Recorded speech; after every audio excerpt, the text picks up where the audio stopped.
Thank you. Welcome, everybody, to the second hour of Mindshifters Radio. And today is Wednesday, September 27th, 2023. And our call-in number is 563-999-3581. And, excuse me, I am trying to print something off for Michael. And so I'm kind of, am I on? Well, I'm not sure. Okay, let me try this again.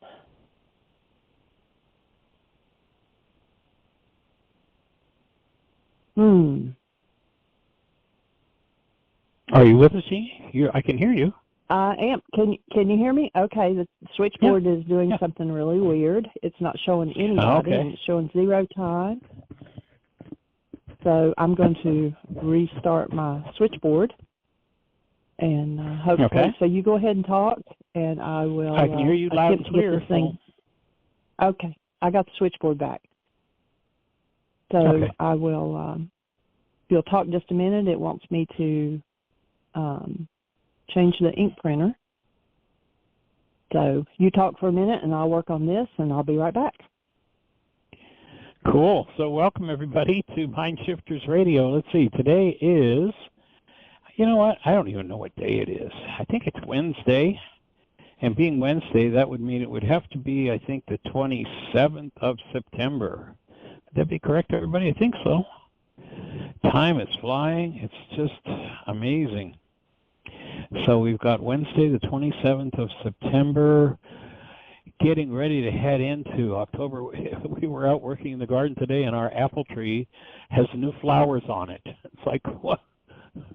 It's the end of September, but we've got new greenery and flowers on our apple tree. So maybe the tree knows something we don't. Maybe we're really going to get this awesome Indian summer and get another whole crop of apples, crab apples. That'd be awesome.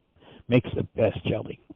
In any event, delighted that you're here and that we get to move forward in this conversation on the next level. And of course, the conversation is about everything to do with first century Aramaic forgiveness and the recollection and reestablishment of who we are as human beings. And with that comes the recognition that anything that comes out of your mind that's based on hostility or fear has to be false, as Dr. Tim says. The only thing that's true is love. So how do we get to do all this other stuff? Where does it all come from? Well, it comes from what we call the non-being mind. What is the non-being mind? Well, that's carbon-based memory. And if you were to take your what you call your body into a laboratory and said, hey, tell me what chemicals are here. What's the atomic structure? What's the chemical structure of this device? I want you to go to those two realms and tell me all about it. They come out saying, well, the base element is carbon.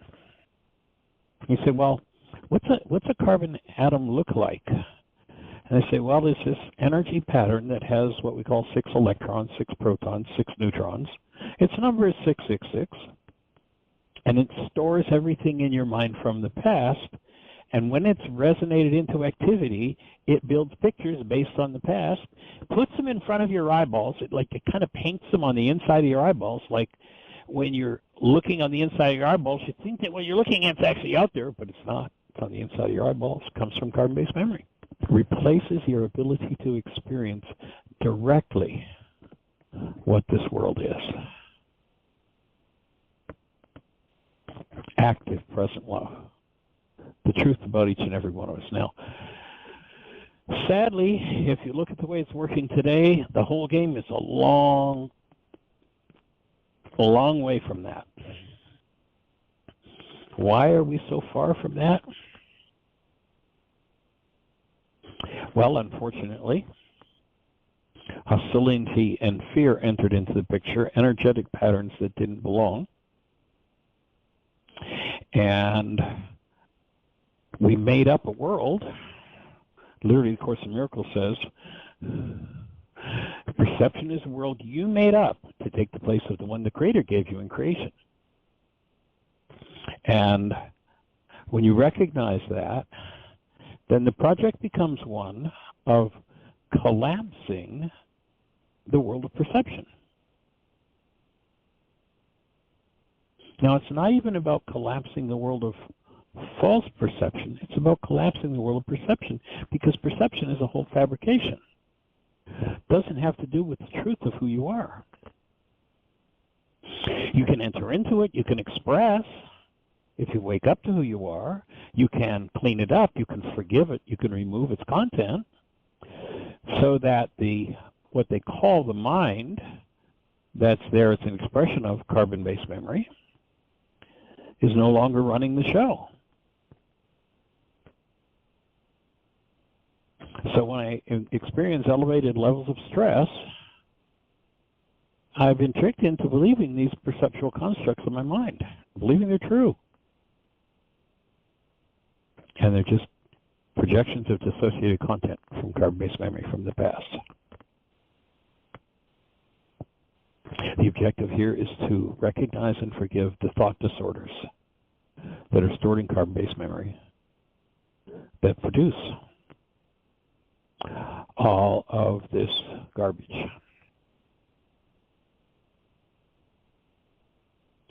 So the application of forgiveness is the key. And to recognize that when I set a goal, I establish a stress in my mind. And that if that stress resonates some form of hostility or fear, I'm in difficulty. I'm in trouble. Especially if someone violates that goal. Because at that moment it seems like the goal just got further away. And when the goal gets further away, it's this so-called distance to the goal that determines the level of stress. So when someone violates a goal that I hold for them, my stress goes up. If that calls into play hidden, painful, emotionally dissociated parts of my carbon-based memory system,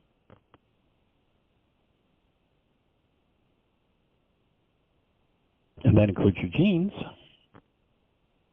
we'll use that content to make the pictures, paint them right there on the inside of our eyeballs, and believe they're outside of us.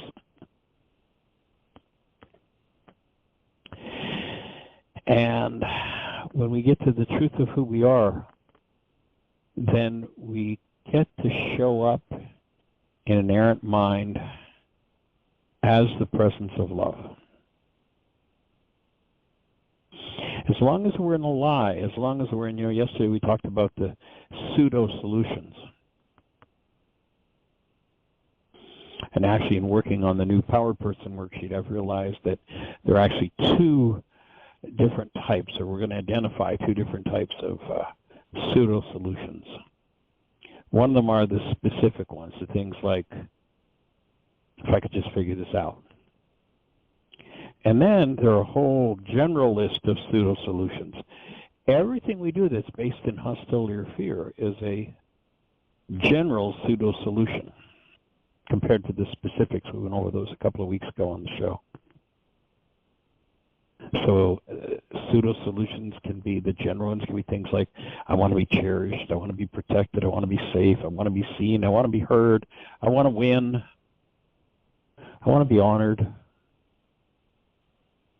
I want to stay sane, I want to have sex, I want to survive, I want to feel fulfilled, I want to have power, I want to be respected, I want to belong, I want acceptance. On and on go the list. All of those things become pseudo-solutions. And when we load those things as goals within our minds, then the corresponding material in carbon-based memory gets resonated into activity.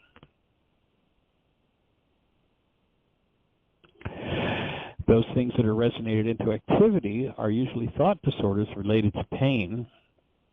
And so the next solution becomes, well, give me an anesthetic. I can't stand this pain. I got to get out of here. I'm going to hang up this phone on you. I can't stand this pain. Give me a fifth of scotch. Let me rage. Let me judge you. Let me make you the problem in my life. Remember, denial, the act of thinking or speaking as though something outside of me is the cause of something that's moving inside of me, is the beginning point of every deeply destructive cycle of false perception.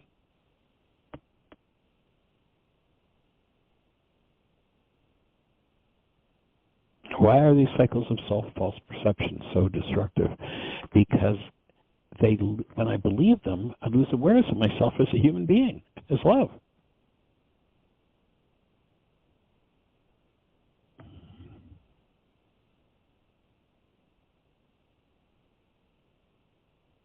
So denial results in dissociation, the hiding by my mind of the truth in order that I can believe my hallucinated lie.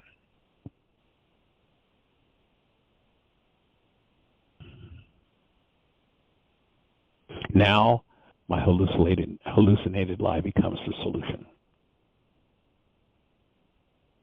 And of course, it's all everybody else's fault. I only did this because of you. Liar, liar, pants on fire. Time to give up the lies. When that picture painted on the inside of my eyeballs is externalized, when I pretend that it's actually out there rather than in my brain, appearing on the inside of my eyeballs is something I see out there.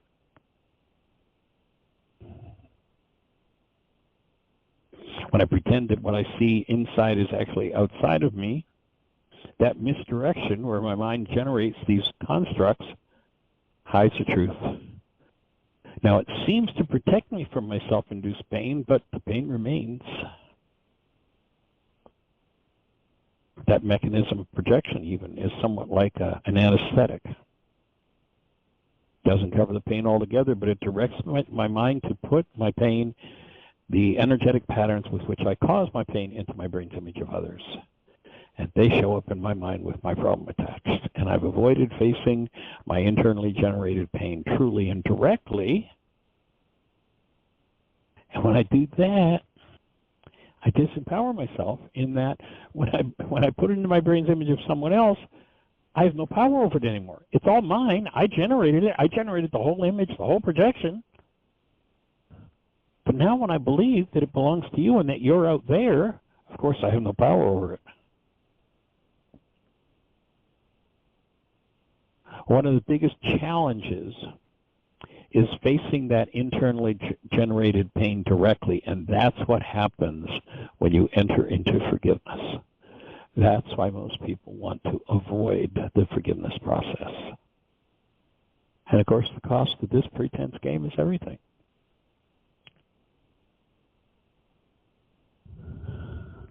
The denial cycle and anesthetics can appear to be solutions. We call them pseudo-solutions. In that they seem to solve our problem because now it's outside of me, but the pain is still felt inside of me. If I'm in pain, I have an error in my thinking. And there's healing work to do. My denial and my anesthetics compromise my intelligence. We become numb to the warning signals that would inform us. And that just complicates the challenges of healing immeasurably. And of course, it intensifies the need for self-correction.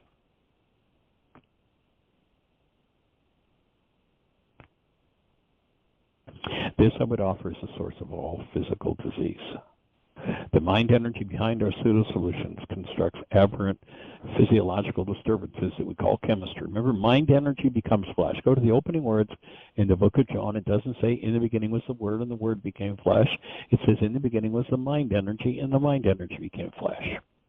Go to Bruce Lipton's lab. Just search Bruce Lipton on YouTube, watch some of his videos, and he'll tell you that what they've discovered is when you think a thought, it produces a neuropeptide, chemical. Or pardon me, a molecule. And that molecule, when it lands on a cell, shows up in the cell as chemistry. The energy pattern we call chemistry. So these disturbances I would offer are the cause of all disease. And at the same time as it creates diseases, it produces the mental constructs and perceptions that block truth. People hallucinate a lie. They call their lie truth. There's a very limited space in the mind for anything to show up. So when one fills that space with a lie and calls that lie truth, they're now living in blockage of truth. And that's where external tempting because with the internal chemistry of the current pseudo-solution is not working to effectively shut down whatever I'm trying to avoid feeling. Hey, an anesthetic, that'll do. Give me a fifth of scotch.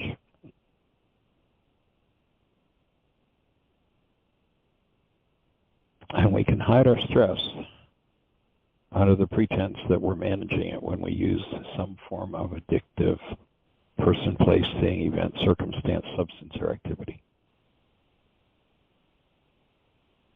Ultimately, denial and addictions do nothing but create and reinforce living an unconscious life. We do a workshop called On Creating Consciously. The whole idea of that workshop is that we engage in frequencies out of conscious awareness rather than just what's resonated in the mind. Circumstance comes along, resonates content in the mind generates a picture, and we believe the picture's outside of us. And, you know, has anybody listening ever had anybody accuse you of something, of doing something or saying something you absolutely never said or never did? Anybody ever been accused of that? In live workshops, I always get a laugh and lots of hands go up on that one. Notice every time you've ever been accused of doing something you didn't do, saying something you didn't say, the person doing the accusation is in one state, and that is a state of some form of hostility or fear. Now, if you can see that clearly in your life, yeah, when I think of when he did, she did, they did, that happened, years when, yeah, that's true, Michael. They were always in some form of hostility or fear. What does that mean? It means that a mind in hostility or fear is a liar. But the last thing most people suspect is that when their mind is in hostility or fear, their mind is the liar. No. When I'm in hostility or fear, my mind tells me the truth. It's their minds that are hallucinating when in hostility or fear. No. Everything your mind has ever told you out of hostility or fear is a lie. Now, I can remember one workshop where we had somebody that was a fairly astute gentleman, and it was just shocking to him when he had to admit to himself, and I mean, I can remember his voice tone saying it in the class. I was like, my whole life has been a lie. Sadly, if you live in the non-being mind and the pseudo-solutions of non-being mind, yeah, our whole lives becomes a lie. That can be a tough pill to swallow, but it's the best pill you'll ever swallow because it will open the space for you to recognize who you are as a human being. And when that active presence of love shows up in your physiology, healing begins. It all starts to change. So we're here to support and create that kind of change.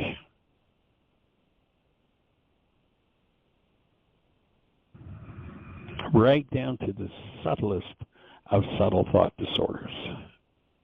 And ultimately, the removal of all hostility and fear. So, Miss Jeanie, did we get everything straightened out with computers? Technical difficulties? I think so. Oh, cool. Well, do we have anybody out there with a hand up in the phone queue or anything happening in the chat room? No, it's all quiet on this end. I will say, we just added, yesterday, we added the page onto the website for punishment avoidance. And today we've added just the pseudo-solution section of the non-being mind. So those are both on the website now. And I had gotten an email from Nene this morning, and, she's doing the meditations, the forgiveness meditations, in Spanish and English, and those different dates, if you go to our website and click on Spanish, they're listed there. But she's also now added this coming Saturday that she's going to do a meditation in Spanish. And so the Zoom link for that is in today's notes as well. So if someone has a question, press 1. If you're listening on another station, we can't see you on the switchboard, dial 563-999-3581 and press 1, and that lets us know that you want to talk to us, and we'd love to hear from you.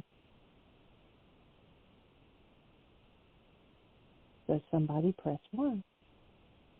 So what's on your mind if you're out there in listener land? How can we support you? How go your worksheets? What kind of subtle questions show up when you approach the forgiveness process?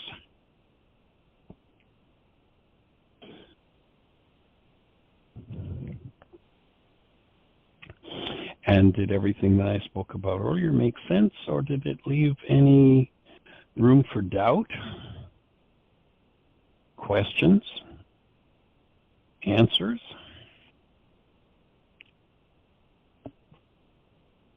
Let's play. And for that, what's for on your those mind?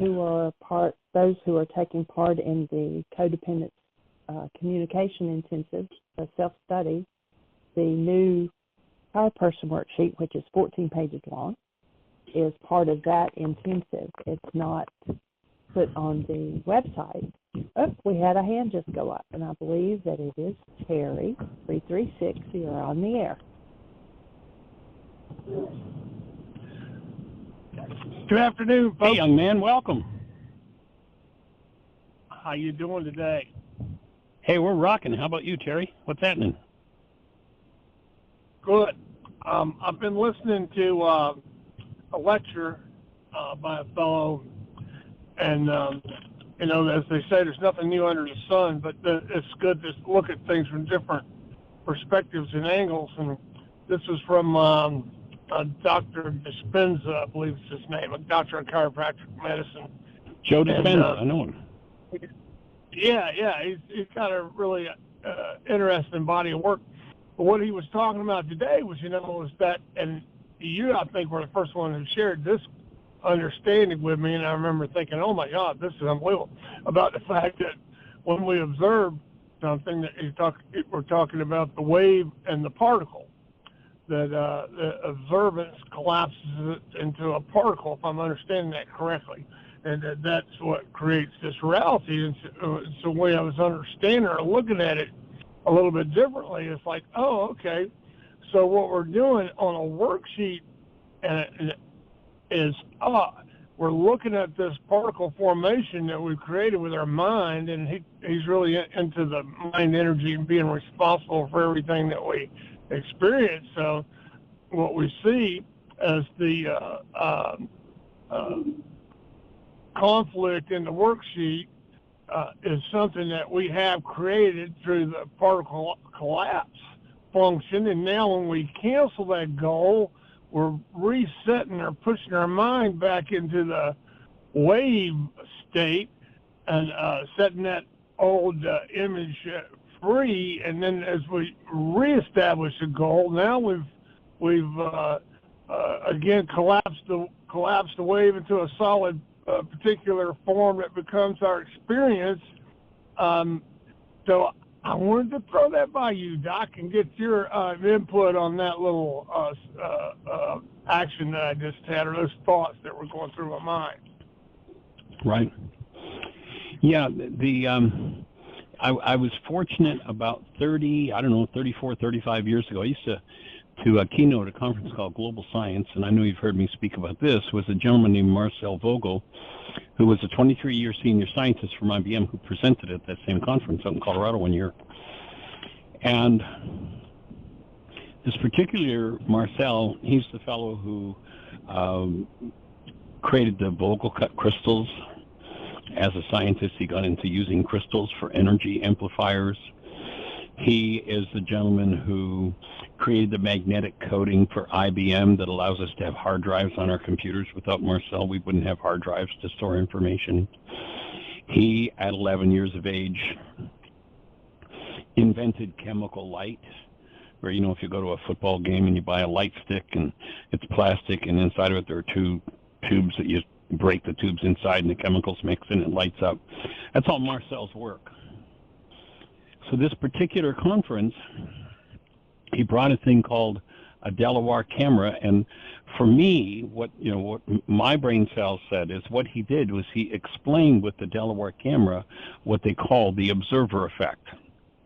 And basically what they're saying is, in the world of quantum physics, everything is potential until measured. So it isn't until I turn my measuring device on that wave that it collapses into a particle. But my take is, from that interaction and listening to Marcel present that, and I don't know anywhere else this exists in the scientific world, but it actually isn't the act of measuring, it's the act of having mind energy that matches, that sets up a field, and resonance creates the collapse.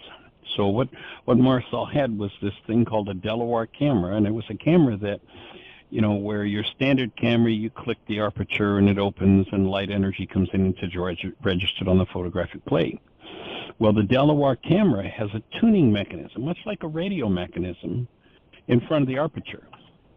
And so you have to tune it to a present frequency before it can receive that frequency. For instance, if you had the camera tuned properly and you took a picture of an acorn, what would show up on the photographic plate, and I've seen the pictures, what would show up on the photographic plate is an oak tree.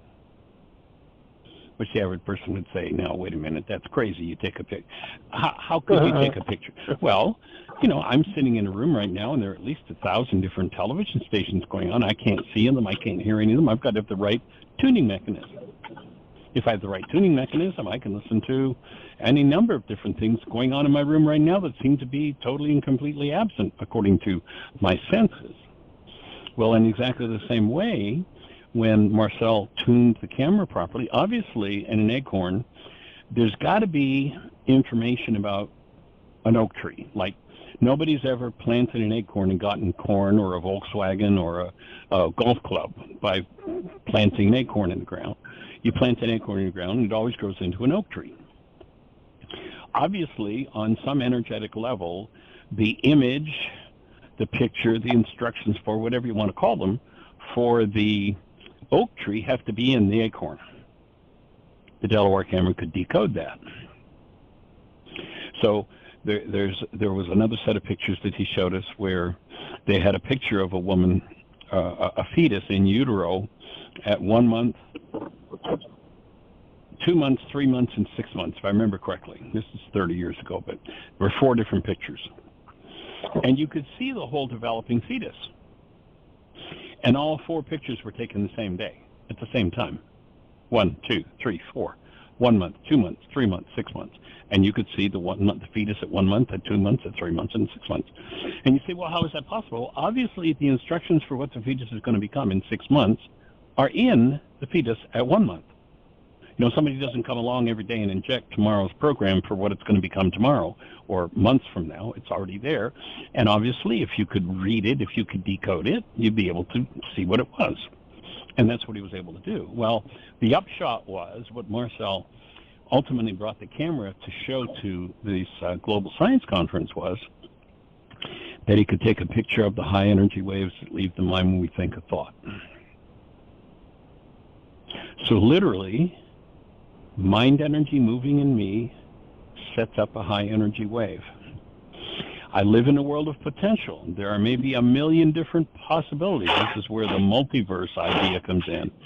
There are a million different possibilities, and if my mind energy is this particular frequency, and there is the potential for that in the quantum wave, the interaction and the resonance between the two causes the wave to collapse, producing the particle. And another word for that action is called creatorship. We're creators. If I have the mind energy for all kinds of rage and fear and hostility and grief and pain and drama and trauma, there's going to be all kinds of manifest hostility, fear, pain, grief, rage, and trauma around me. The act of forgiving removes that frequency from me, so it's no longer there to interact with and resonate with the quantum potential to produce that result, and those things start to disappear from my life. And when I engage in mind energy based in active present love, then that's the energy that radiates from my mind, interacting with the quantum potential, and causing that to come into expression, or what was called manifestation.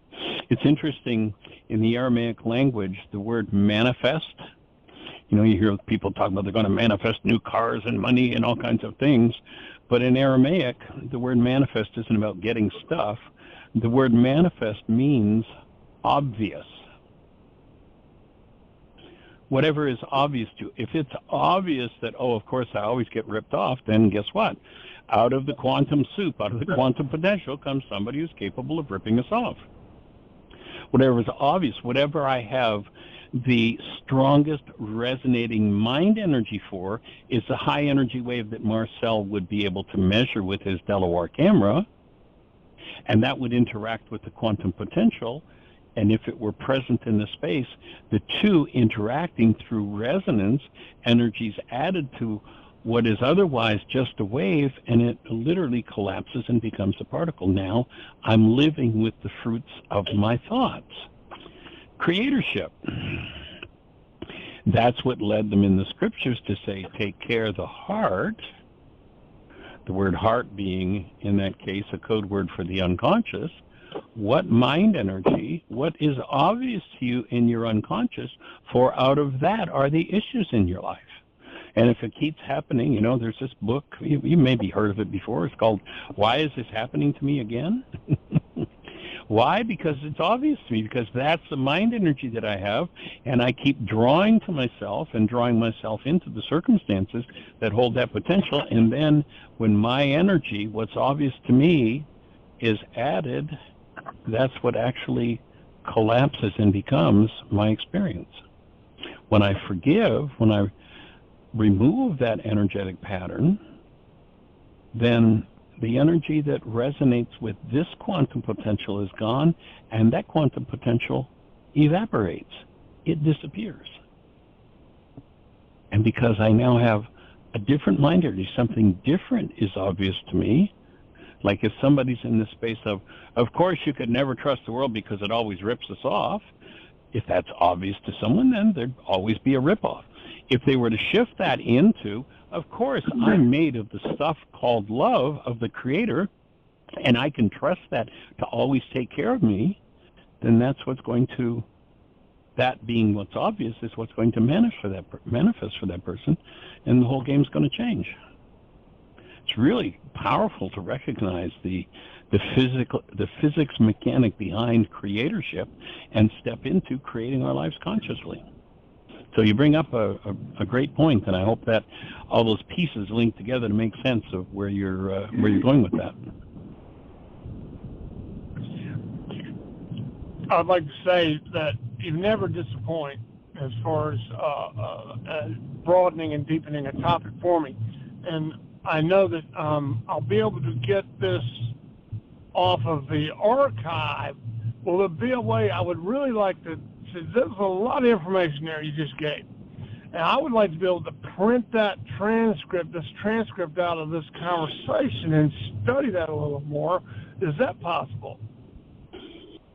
I'm sure it is, yeah. If you went to, when the show is over, go and download it and then run it through. There are many programs out there that will read things for you.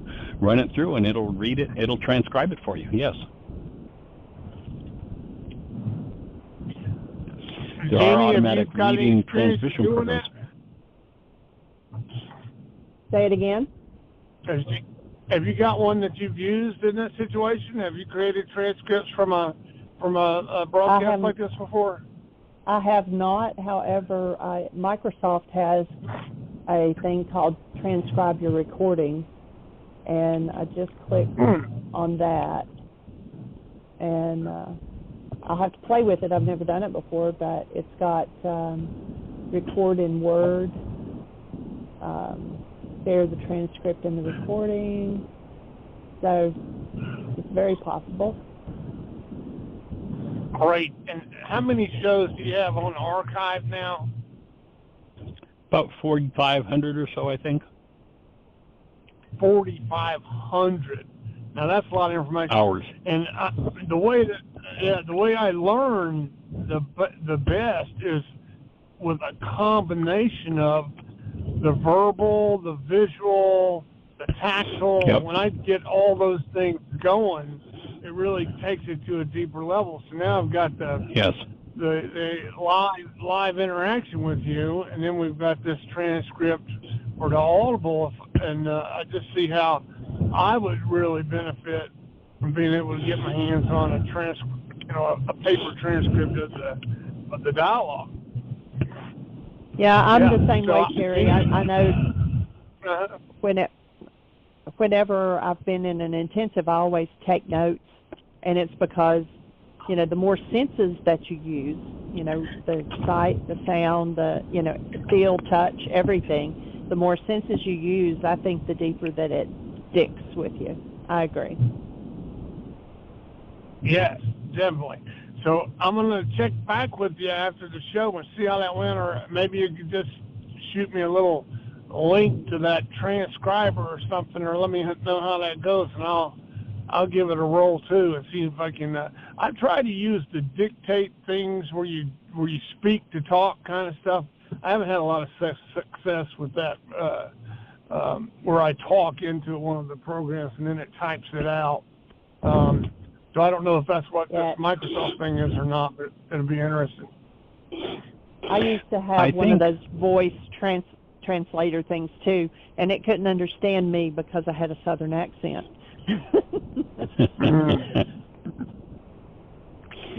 Terry, I think there might be, this might be a place to search.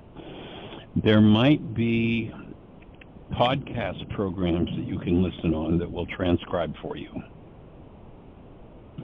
I don't know whether iHeartRadio is one of the best programs to listen to our radio show on, because it will give you all of our archives all the way back to day one. Most podcast programs, most that you listen to things like this on, will only list about 300 of them. That's kind of the general limit.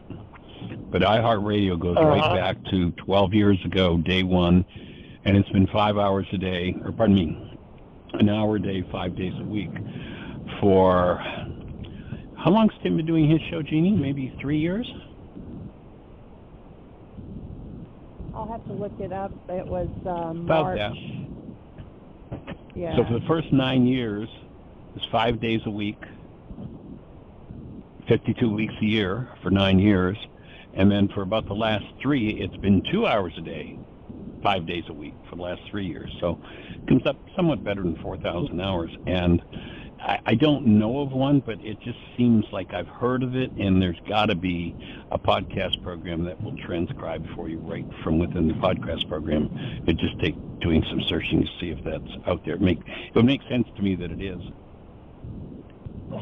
Yeah, and YouTube now, since I'm sorry, go ahead. Yes, YouTube does it too. Yeah, it's got, and you can punch the little transcript, and when I watch it on YouTube, I can get a transcript running at the same time. That's really helpful for me.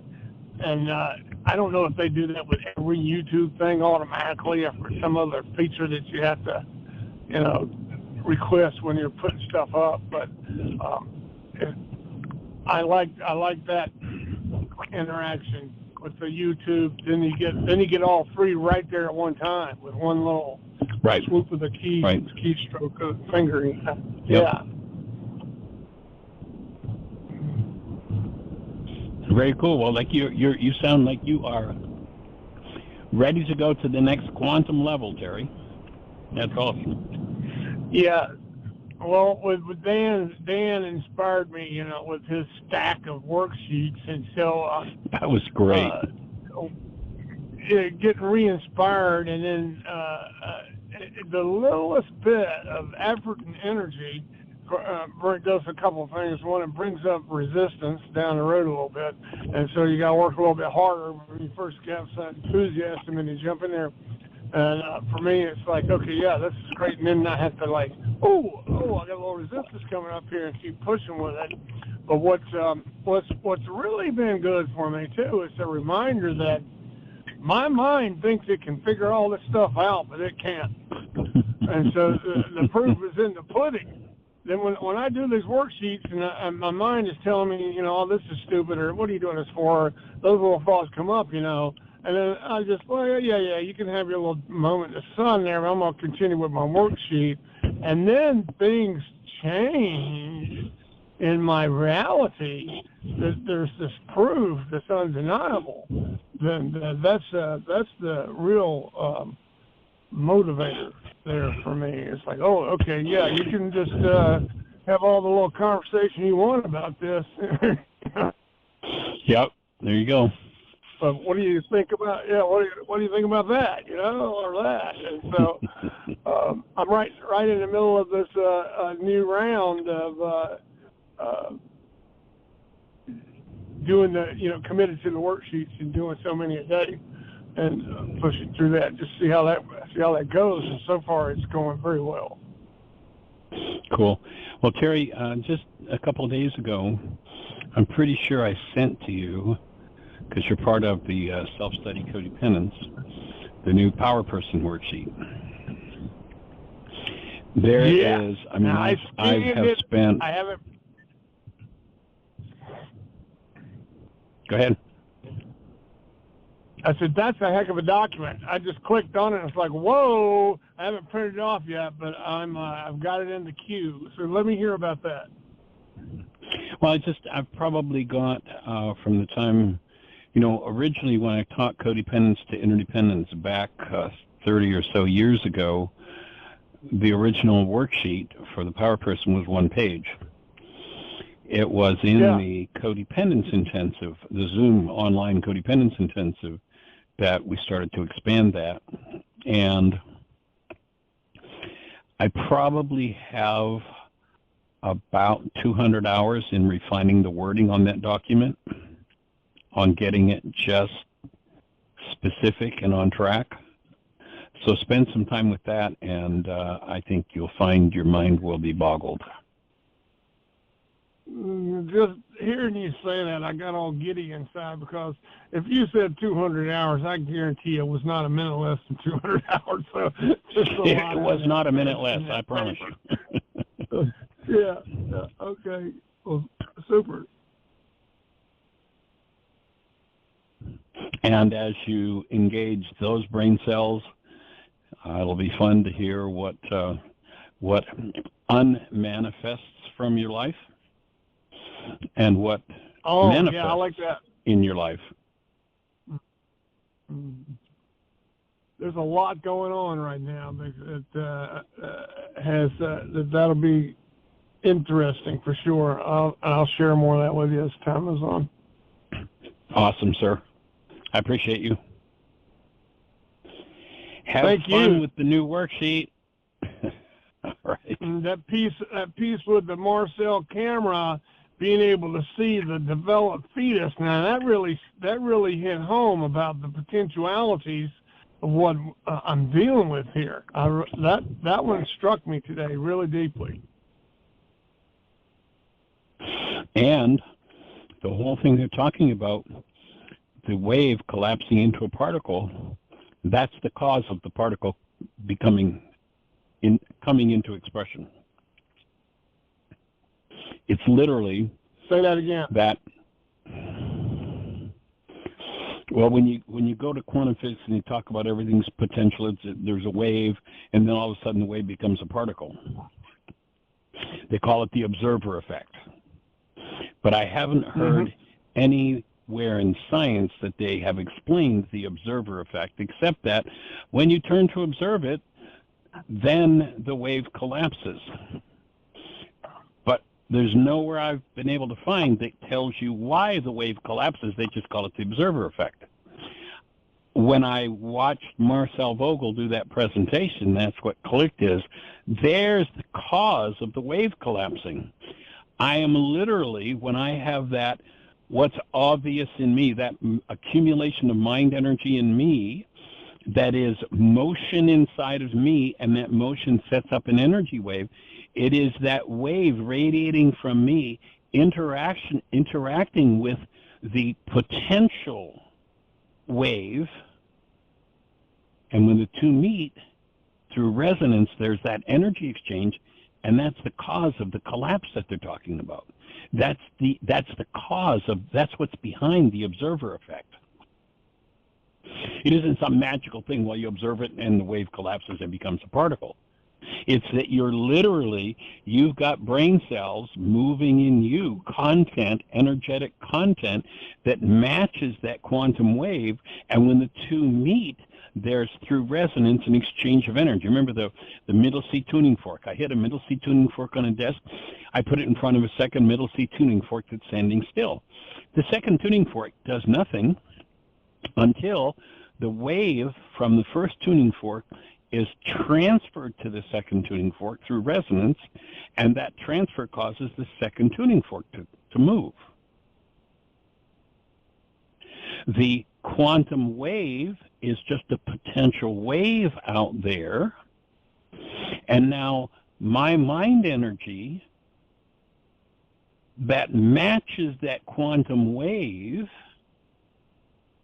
sets the field up that through resonance transfers literally my mind energy to that quanta and causes that quanta collapse and become a particle. That's the observer effect. I don't know anywhere else that piece of information resides. I've never heard it, seen it, found it, or even seen it remotely referred to in the world.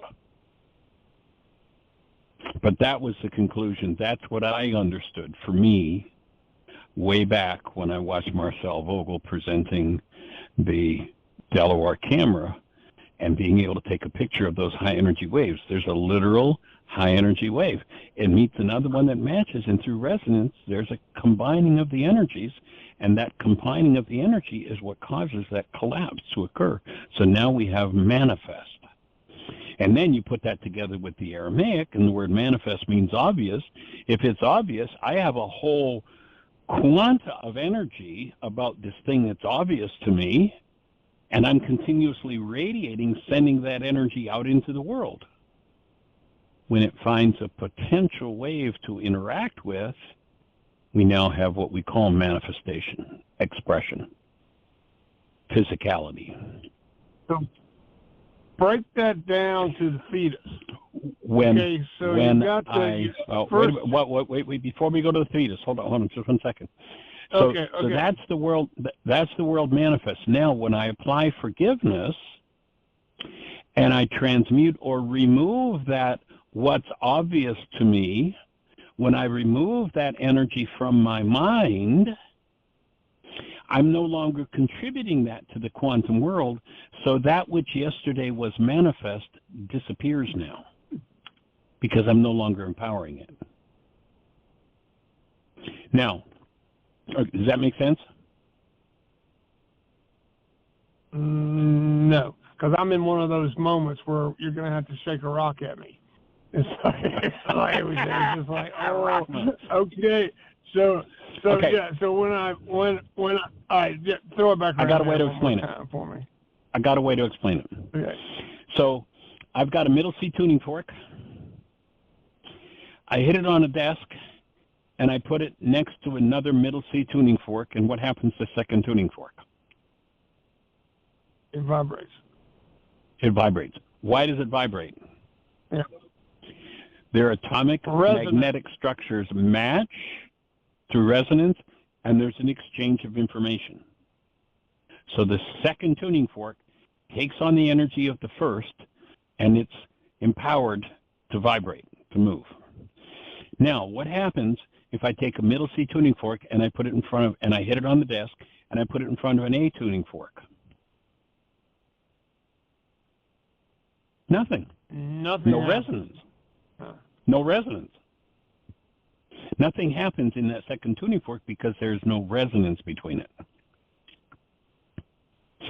If I have, and again, take the Aramaic word for manifest being that which is obvious, if a particular experience, it's obvious to me that in certain circumstances that's what's going to happen, I have a great deal of, to use a metaphor, tuning fork energy in me about that which is obvious. So I'm now radiating that energy into the world. If the quantum wave is there in the world to interact with that which I'm sending out, then that quantum wave, as according to quantum physics, becomes a particle. Now we have manifestation. We have a world. We have a particle. That makes sense so far? Yes. Okay.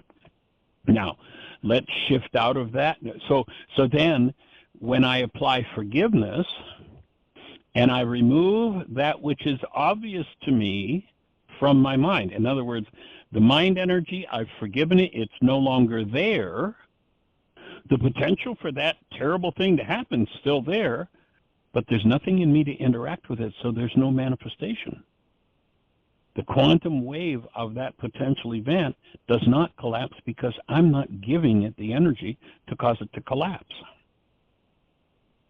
That's the essence of the miracle. The world just changed. You know, I did this work inside of me, and my God, the world changed. That's a miracle. It's not a miracle, it's just physics. I removed the part of me that caused that to collapse, and now it doesn't collapse around me anymore. It disappears. That's the power of forgiveness. Does that make sense? Yes. Okay. Now, let's go to the fetus. Obviously, at conception, there is a program within that single cell at conception that is going to tell that cell and every product of that cell for the rest of its life what to do in any given circumstance. And everything that cell is ever going to become stored as an energetic picture, we might call it a vision or a program within the cell to tell the cell what to do. And that's what that cell will do for the rest of its life unless I add something to the cell that changes the program, or I remove something from the cell that changes the program. Makes sense? Yes. Okay. So, day one, a sperm meets an egg. Actually, there are millions of sperm. It's interesting. They've shown that, they think, well, the first sperm gets the worm. That's not true. Many sperm are oftentimes refused by the egg, and it seems like there's one sperm that is meant for that egg, and the egg opens just for that one sperm. So there's something different in all these millions of sperm, and the egg opens to this one, and it enters the cell and fuses. Now there is a program that's going to be partly from mom and partly from dad that will tell that baby's body what to become and how to grow through its whole life. Obviously, the whole program is there at the instant of conception, plus or minus whatever's added or whatever's taken away through that person's life. Like if there's a potential for the ABC disease to manifest, and someone learns forgiveness and goes in and takes the frequency of the ABC disease out of the structure, then there's no reason for those cells to manifest that ABC disease, whatever it is. So the whole program for that cell's whole future and life is in the single cell at conception. Does that make sense? Yes. Okay. So now all I have to do is have the device to read the program for what's going to happen when one cell splits to two. And if I have the device, I can read the program and just go, oh, I can read it and go, that cell's going to split into two. And if I have the device to read it, it's going to split into 4. And it's going to split into 4 billion.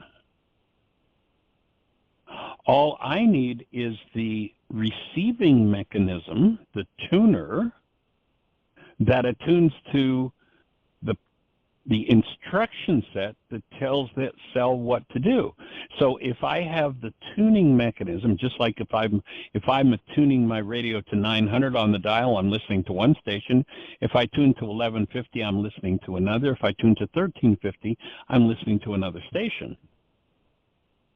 If I tune my Delaware camera to 1 month out from the moment of conception, or pardon me, with the child 1 month out, if I tune it to there, then I can see what that fetus is going to be in a month. If I change my tuning and I tune it to 2 months out from conception, I'm going to see what the fetus is going to look like in 2 months, 6 months, a year, 10 years, whatever's there. And if nothing is added or subtracted from the energetic structure of that cell, I can read the whole thing. All I need, just like I need to be able to tune my radio to those different frequencies, this was a radio frequency, or an analogy would be a radio frequency tuner that goes on the front of the camera, and you can attune to different frequencies through the tuner on the aperture of the camera. And so if the frequency that it's tuned to is in front of the camera, just like if light energy is there, when I open the aperture, it's going to register on the photographic plate, and I get a picture of it. But each one is a different frequency, and when I attune to each frequency, I get to see or experience what's there. Does that make sense? Yeah, that's bringing up a lot of stuff. Hey, all systems on go. A lot of thoughts and ideas. We're almost out of time for today. Yes. But we can continue the conversation tomorrow. It's another day. Awesome. Okay. I made some notes. Well, why don't here, you just just jot down some thoughts, questions, ideas, what comes to you, and who knows what you'll have to bring to the conversation that'll help me to understand it better, and vice versa, and together we create something different. Yeah, there's a couple pieces here today, this whole Marcel thing, and then the idea that the egg deflects certain sperm. Whoa, now what all is in that? That's what I've got going on here. Let's talk about that tomorrow. Yeah, okay. Sounds good, sir. Thank you, Jeanie. Thank you, Michael. Hey, you're appreciated, sir. Have a blessed one. Everybody, thanks for joining us. Create the best year yet of your eternal life. It's an awesome